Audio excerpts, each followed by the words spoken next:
Hi, in this video I'm going to show you how you can reset your De'Longhi Dedica machine. You might want to do this because you've been playing around with the settings and you've messed something up, or there's some weird fault happening with it and maybe resetting it will fix it. So we need to make sure that the machine is on and it's up to temperature. So this is ready to be used now. You can see that we've got these two lights here.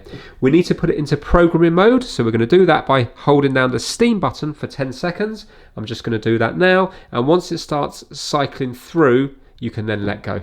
So right now I can see it's cycling through, so I'm letting go, and you can see it's just going between here, here and here. We're now in programming mode. We need to move this over the drip tray here, and we need to turn this on. A little bit of water will come out. We now need to hit the cut button just once, and this will reset it. You will now see all the lights are flashing, and it has now been reset. These two lights are just to indicate to turn this off again.